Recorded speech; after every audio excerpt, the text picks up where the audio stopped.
নমস্কার, আপনারা দেখছেন আরবি নিউজ। আপনাদের সাথে আমি অঙ্কিতা। দেশের অর্থমন্ত্রী হিসেবে সপ্তমবারের জন্য বাজেট পেশ করলেন নির্মলা সীতারামন। আর এই বাজেট ঘিরে ক্রমশ চলছিল উত্তেজনার পারদ।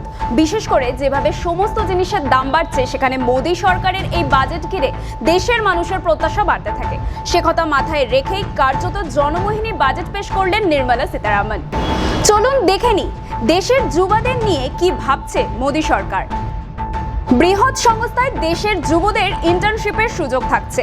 নির্মলা সীতারামন জানিয়েছেন 500টি শীর্ষ সংস্থায় 1 কোটি যুবকদের ইন্টার্নশিপের সুযোগ দেবেন। এজন্য বিশেষ প্রকল্প চালু করার কথাও তিনি বলেন। যুবদের পাশাপাশি মহিলাদের উন্নয়নেও জোর দেওয়া হচ্ছে। এবারের নির্বাচনে মহিলা ভোটারদের জোরেই বিজেপি অনেকটা ভোট পেয়েছে। সে কারণে মহিলাদের উন্নয়নে বিভিন্ন প্রকল্প ঘোষণা করা হয়েছে এই বাজেটে। মহিলাদের জন্য কর্মসংস্থান বেশি করে তৈরি করার কথা জানিয়েছেন কেন্দ্রীয় অর্থমন্ত্রী।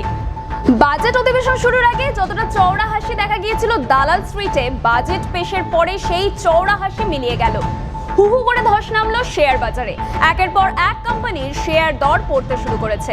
কেন্দ্রীয় অর্থমন্ত্রী নির্মলা সীতারামন বলেছেন, বিকশিত ভারত গড়ে তুলতে সমাজের 4 স্তরের মানুষের উন্নয়ন সবার আগে জরুরি। সে কারণে এই বাজেটে মহিলা, যুবা, গরিব এবং কৃষকদের উন্নয়নে বিশেষ জোর দেওয়া হয়েছে। বেশি করে কর্মসংস্থান তৈরি করা হবে যুবাদের জন্য। মহিলাদের উন্নয়নে একাধিক প্রকল্প তৈরি করা হবে। সেই সঙ্গে গরিব মানুষের আয় বৃদ্ধি এবং কৃষকদের আয় বৃদ্ধিতে জোর দেওয়া হবে বলে জানিয়েছেন তিনি। এছাড়াও বাড়ছে একাধিক জিনিসের দাম।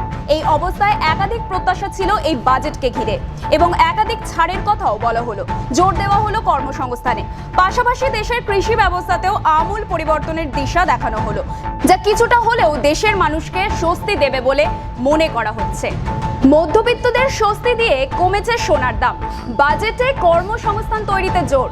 তবে বাজেট প্রকাশে একবারও তোলা হলো না পেনশনের কথা।